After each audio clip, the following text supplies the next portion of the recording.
你以为高薪就能解决所有的问题，可现实呢是不少出海企业年薪100万招来的人，半年都撑不住。Hello， 大家好，我是你身边的管理顾问老方。今天我们就一起来聊一聊企业出海中的一大盲区。你花了大价钱招来的人，结果呢没有待稳，团队更乱了。为什么呢？因为你搞错了激励这件事情的底层逻辑。废话不多说，我们现在开始。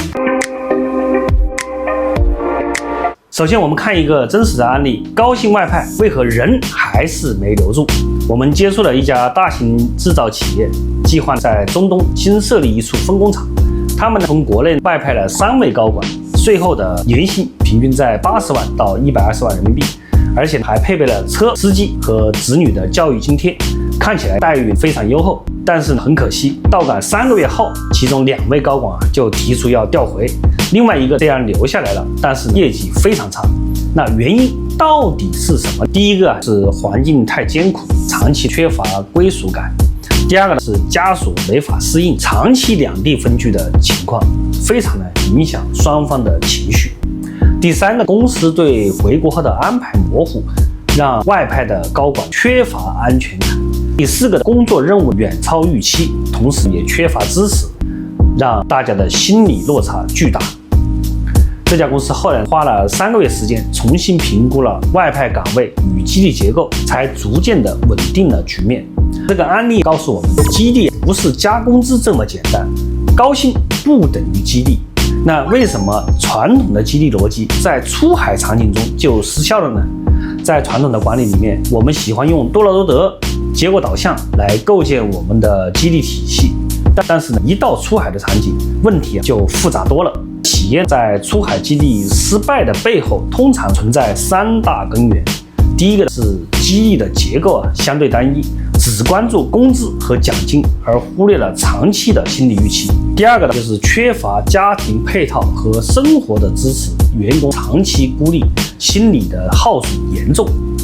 第三个呢，是缺乏互惠的机制和职业路径的安排，让外派的员工看不到未来。所以在这里特别提醒 HR， 你有可能只是解决了人在不在岗的问题，但是忽略了心在不在的问题。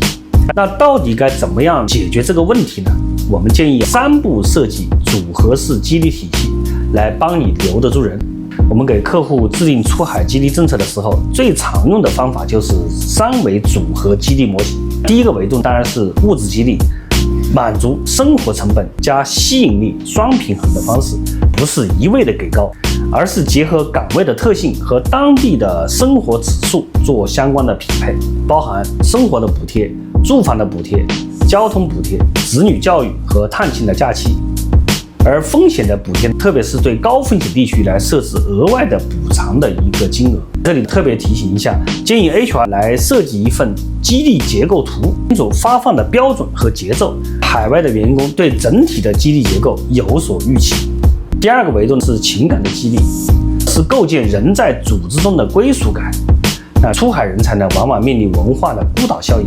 容易感到被边缘化，所以企业在这个时候需要做的包括：第一是建立海外的内部社群，比如说 HR 组织跨国员工的家庭活动；第二是设立海外的关爱项目，像生日慰问、心理辅导机制等等；第三是建立高管的对话通道，出海人员定期能够与总部的高管进行1对1的交流和沟通，让他们减少被忽视感，感受到自己在公司中的一个重要程度。特别提醒一下，建议设立一个文化的教练机制，来帮助员工适应本地文化，让他们少踩坑、少走弯路。第3个维度是发展激励，主要是设计可回归加上可晋升的职业路径。我们发现，大部分外派失败的员工心里最大的恐惧是：我在这里干得再好，回去还有我的位置吗？所以在发展激励的关键是让员工能够看到未来。因此，我们建议设立3类机制。第一类，外派轮岗计划，明确在哪儿、做多久、干什么、回哪儿，流程清晰。第二个机制是互归岗位的预留，在外派初期就明确回国后可能安排的岗位发展路径。第三个是建立晋升透明机制，鼓励外派经验能够计入到管理层的选拔加分项。我们曾经为一家医药出海企业设计的轮岗发展图谱，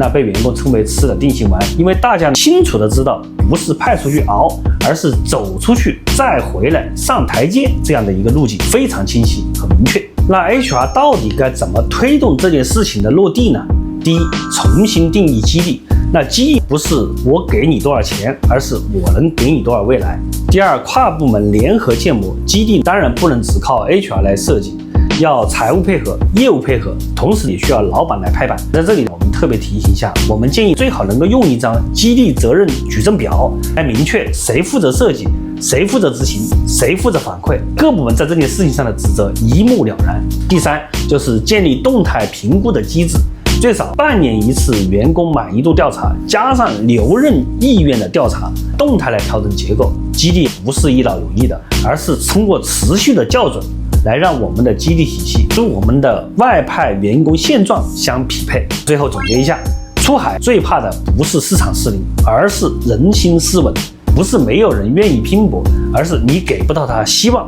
也不是高薪没用，而是你的激励结构只给表面，没有给未来。打造真正有效的出海激励体系，不是 HR 的 KPI， 而是企业的战略必修课。在这里，如果你想要这一期讲到的出海激励结构图、情感激励设计建议和发展通道表、激励责任矩阵表，欢迎大家在评论区打上激励工具包，我会将这套实用的模板发给你。欢迎关注我，下一期我们一起来聊聊出海企业如何破解文化冲突这颗地雷，别让本地团队和总部员工各唱各的调。